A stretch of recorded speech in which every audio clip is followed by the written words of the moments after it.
So all those artists that are canceling their tours, it seems to be because nobody wants to pay for it. They're way too expensive and So it's not Megan worth it. Trainor canceled her tour. Nicole and the girls canceled their tour. And the Zayn, Kid girls, Cudi, Post Malone, and J Lo have all canceled their tours. what on earth is that outfit?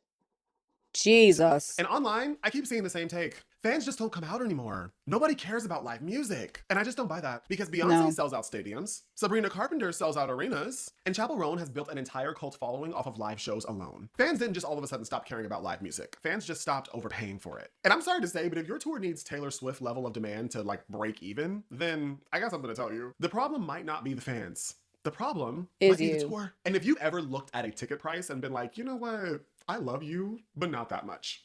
That's exactly what it is. Like, you if you're gonna pay that much, like you need to see a Taylor Swift level person that you're like, okay, I like this person enough to pay this money. I'm not gonna go see Future, okay, at that price. Sorry. Like and subscribe. If you're new here, my name is Cedric. I make videos on pop music and pop culture, and let me actually set this up properly. Because I don't Follow want to just come in here Cedric. and be like, oh my gosh, concerts are too expensive. Like, yes, we know. Thank you. The average concert ticket in 2026 is over $130 Woo! USD. And that's just the face value. That's before the service fee, the faculty fee, the card fee, the we just felt like charging you more Too fee. many And I fees, get it. way Like, too many inflation is fees. real, production costs have gone up, and touring has got Yeah, but what they'll do is they're like, okay, we need to raise the price, but we're not gonna just raise it and just tell people we raised it or just show it, make it obvious. We're gonna hide it in these stupid hidden fees so that the price has gone up, but people don't think the price went up. So it's also shady as hell too. gotten a lot harder after the pandemic. Like, I get it. All of that is true. But They're trying to something make up their shifted, money. right? It's not just me. Like, there was a moment where concerts stopped being something that you could just, like, go to. At some point, it started to become an activity that you had to budget for, like, at least a year in advance. Like, I Right. don't know about you, but to me, that's not normal. And I'm tired of being gaslit into thinking that it is. First off, I want to tell you about the moment where this all finally clicked for me, right? So, long story short, I was trying to see Ariana Grande. I love Ariana Grande. Like, genuinely. We loved her. Hopefully that has changed since she's been this homewrecker girl, but you can like who you like. Deeply. So Her music is tea and it is fire. So I'll say that. I go on Ticketmaster or SeatGeek or whatever it was, and I'm just like, how much are tickets to this upcoming Eternal Sunshine tour? They can't be that much. Like, let me just see what I'm working with. Okay, I'm gonna guess. I don't know where he wanted to sit, so I guess it depends. But I'm gonna guess he's gonna say something around 300. 300 if it's like if it's a good seat. If it's something like kind of in the back, I'm gonna say maybe it was like 150. Maybe like 175. 600 American US dollars. LOL. To see Ariana Grande? How much is it to see Taylor Swift then?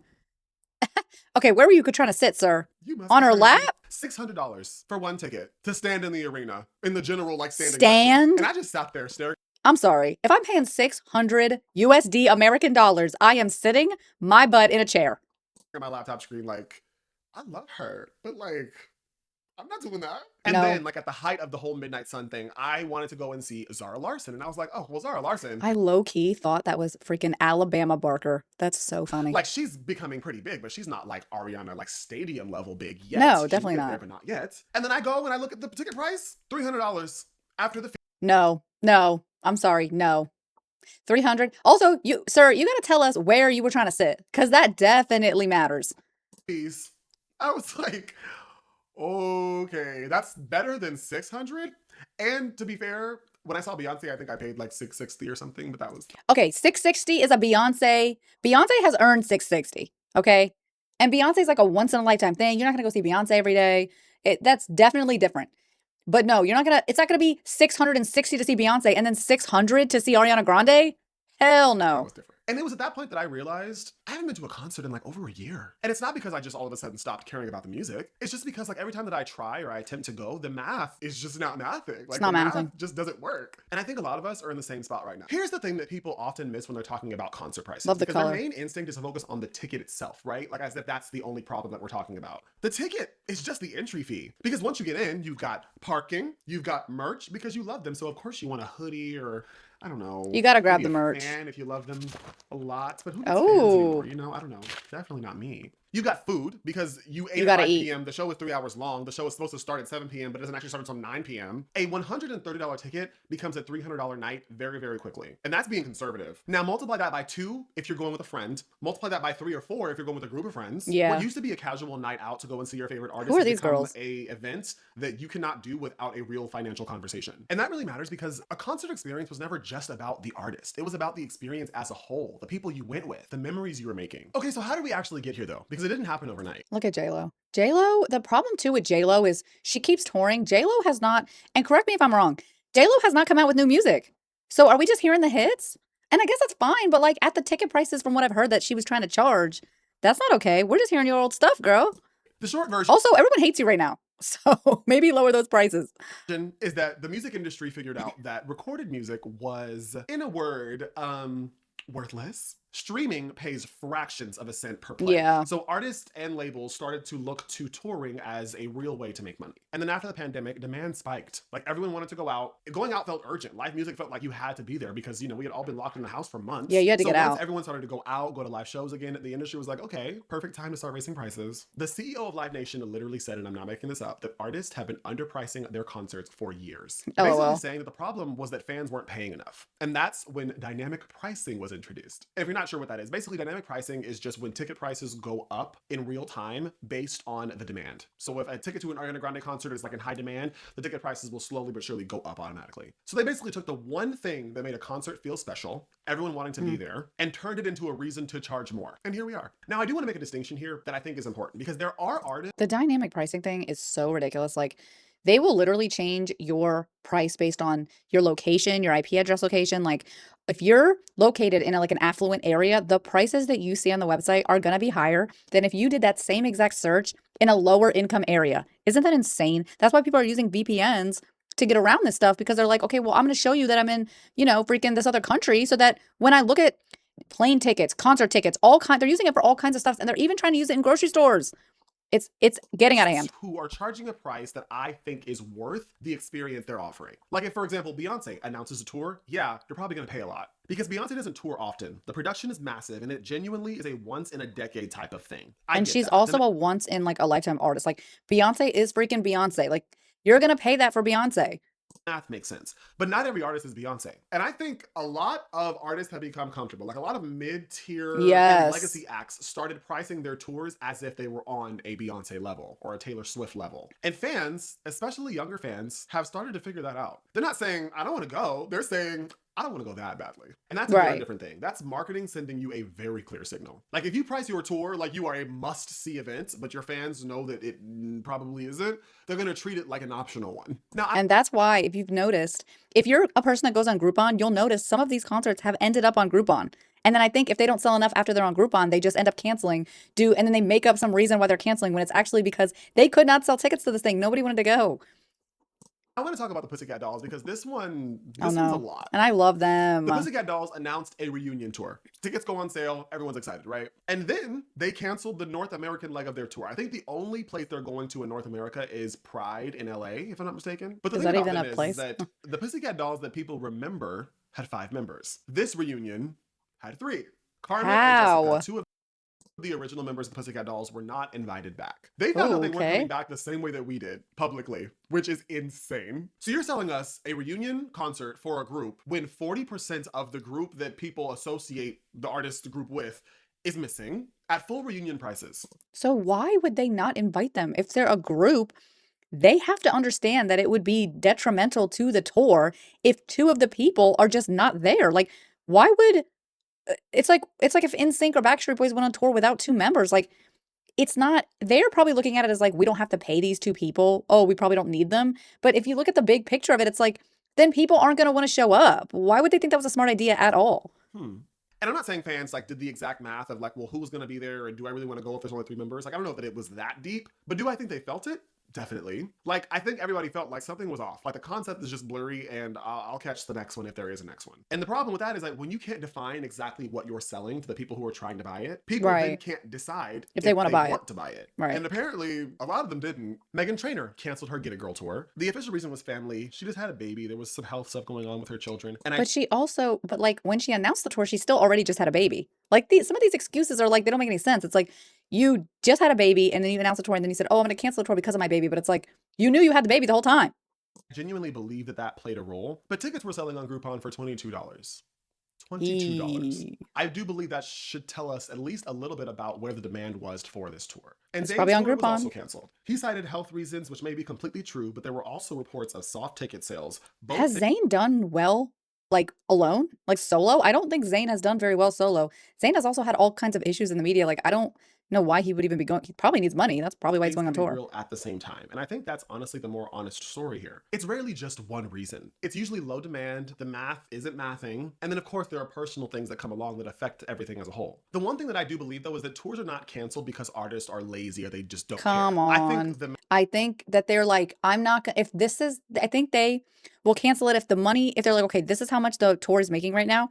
And they're like, oh, this is what the bottom line, like, what am I gonna take home after this tour? Okay, if this is what the numbers are looking like, it's not worth my time, effort, blood, sweat, and tears. Like, they're probably like, the money that I'm expecting to make from this is just not worth it for me. That can be a thing. And I don't think that's crazy to think that way. Like, if, like, hypothetically, if they were like, you're only gonna get paid, $20,000, obviously, hypothetically, right? You could be like, it's not worth all of like that to me is not worth only $20,000. So why even go forward with it? main reason they are canceled is because someone in a boardroom somewhere built a budget that assumed a demand level that just wasn't there. They And assumed the revenue part. And if the revenue part isn't there, then yeah, the whole budget is screwed up because of all the expenses. what is the best way to stop a tour before it starts? You price it for a version of yourself or your brand that only exists in your head. Now, I want to be clear Ooh. about something before anybody comes for me. I am not here to drag artists. I'm an artist myself. My goal is not here to drag singers and performers, especially because most artists aren't the ones that are setting the prices. Touring is expensive, like financially, logistically, it is a very, very expensive venture to go down. You've got a crew, a production team, transportation, venues. Yeah, you got to pay all these girls. You got to pay the person who painted these girls into tigers. Insurance, like the overhead is real. And then you lay on Ticketmaster, Live Nation, the venues cuts, the promoters cuts, the managers cuts. Like by the time all that is settled, the artist ends up taking home a lot less than you think they do. The Right. real issue is just that the industry has gotten bloated. There are too many middlemen who are taking their own cut and taking away from the artists themselves. The artist is not the one that is robbing their fans. It's the infrastructure. It's everybody the industry. around. And the frustrating part is that even the artists that do their best to keep prices reasonable are fighting against an industry that basically only wants the highest prices possible. Like it takes real actual intentionality to resist it, and not every artist or team has that. Now, this is embarrassing, but I have to be honest with you about my experience with this whole thing. I'm releasing an EP in August, and I'm doing 2 shows on a cruise ship to support that EP. And when I Nice. first started planning it, like I had so many ideas. I would have, 6 different dancers and like all this lighting and all the, LED visuals in the Pizzazz. background and basically just full choreography, full production. I was locked in. Like I had all of these ideas for what the show would be. And then I started to look at the numbers. And it was like, oh, What? that's a lot more zeros than I initially thought there would be. Mm-hmm. I don't know. It just felt like reality showed up with a calculator. It was just like, hey, baby, it's time to humble you. But then I had to ask myself, like, what really matters here? What is the intention behind this show, right? What makes the show feel special? Is it the production? Is it the connection with the audience? Because I've been to huge shows that felt really cold, and I've been to tiny shows Interesting. that felt like, a massive experience. Like intimate, shows yeah. where everyone in the room felt like we were all in on the same thing, on the same, experience. And out of those 2 options, the second one was the one that I always would prefer because the memory stayed. The emotion, the feeling that I felt in that space is what stayed with me. I think the industry needs to rediscover that smaller, real, and correctly priced concerts will always beat a massive, overproduced concert that is. I don't think it always beats it out. I think some people like both. I think you can like a small intimate setting where like the music is the main focus. And I think like here, like somebody like Beyonce, like her music is great and fantastic, but like a big part of Beyonce's like whole image and the whole experience of Beyonce includes the dancing, includes all of this, like includes the production. And she makes enough money as an artist at this point that she can fit the bill for those expenses to put on this whole production. So it works for her. But someone like you, like who's a smaller artist, it's definitely the intimate settings that will be more cost effective for you and will really build that deep connection with your fans. And that's probably how a lot of these artists started out before they got to that level where they could do the big productions. And then when you get to that point, you can do the small, the big. I mean, there's a lot of comedians. There's like Matt Rife specifically says that he will do the big arena shows, but he also goes to small like local bars. Sometimes like, he'll pop in unannounced, so that he can have that real intimate show with his fans also, so that like a million, he does it in secret so that a million people don't show up, right? So I think it's just good for both. Like I think you can have both and like both. Priced out of reach of most of your fan base. Not every show needs to be an event. Some shows just need to be good. A few things that I wish the concerts would start doing or things that I think would help is, first of all, give us one price, one fee. Put the full pricing on the ticket listing. Day Literally. one. Total I don't want to cost. see, you know, oh, the ticket is $45, but then by the time I check out, we're now at $100. Yeah. Like, just put the actual number, respect people's intelligence and respect their time. I also think that we need tiered pricing that actually means something. Not like general admission versus the floor, where the floor is $400. Like, we need real options, real access points. Not everyone needs the front row. Like, give us a real actual choice. I also think that artists and their teams need to be more practical about the right size of the tour. Artists and their teams need to be realistic, right? If you were a 5,000 seater artist, don't book a 20,000 seater 100%. venue and wonder why it's empty. 100%. A packed small room is way more impactful and important than an empty massive Gigantic room. And Yeah. lastly, break up with Ticketmaster when you can. I know it's not easy, but I know that some artists have done it. And the fans notice. They will definitely show up for the artist that they feel like is actually fighting for them. I think you need to be a big enough artist to break up with Ticketmaster. The whole Ticketmaster saga with their fees, like everyone is talking about them already. Like a lot of artists, a lot of like performers, they've all just talked, you know, all this crap online about Ticketmaster. Their fees are absolutely insane. If you do a deep dive into it, I mean, it's just like they're robbing people at this point. And then the performer or the artist, like their fans get on them about it when it's actually on Ticketmaster. So it's a whole thing. But yeah, look that up. And It's rough. fighting for them to be able to have an experience at a cost that is not going to, you know, compromise their well-being. And I don't think any of what I just said is revolutionary. I think we as fans are just asking to stop being treated like an ATM and being treated Like, see, that looks intimate. That looks cute and intimate. No, like they're in like a little hut. It's just her and two other guys. Like there's no audience really. like the backbone that is supporting the career of the artist that we love. I think the concert industry has spent years telling itself that fans will pay anything to see the artist they love. Right. And fans, especially younger fans, are proving that that is not true.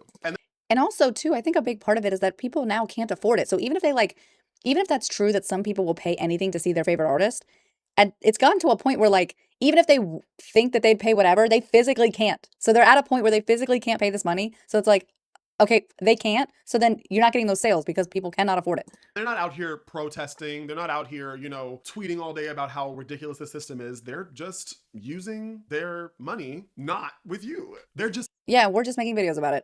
not buying. And when tickets don't sell, tours get canceled. And when tours get canceled, everyone acts like they're confused. But I don't Right. think there's like a mystery or anything here to be confused by. People love live music. People love their favorite artists. People love being in that room full of other fans. You're telling me that is not Alabama Barker. Someone tell me that that's not Alabama freaking Barker. How are they not the same person? Who love that artist. All they need is for the math to make sense. Fans didn't stop caring, they just stopped overpaying. And that's a totally different problem, but it's one that has a solution. So, yeah. I would love to hear from you guys though. What is the most that you've Cedric. spent Follow on a Cedric. concert? I think the most I've spent is probably $660. That Beyonce concert was the most, but I mean it's Beyonce, it was worth it. But I want to know $660 what is is the so most you've much. spent? And don't lie. Be Don't lie. honest. Don't If lie. you made it this far, Okay. I have never been to a concert, I'll admit, so I can't say that how much I've spent on a concert, but I think the most I've spent on a comedy show, because I'm a big comedy fan, is $550, and I was in the front row. Literally, I almost felt like they were sweating on top of me. And honestly, it included a meet and greet, and I felt like it was well worth it. But you tell me, how much have you spent on a concert? And if you would do it again, if you do it now, like whose concerts have you seen that have been canceled that you think you would have wanted to go to, or you thought were canceled because they were too expensive? All the things, all your thoughts in the comments. Like, comment, subscribe. Let me know. Love you. Thanks. Bye.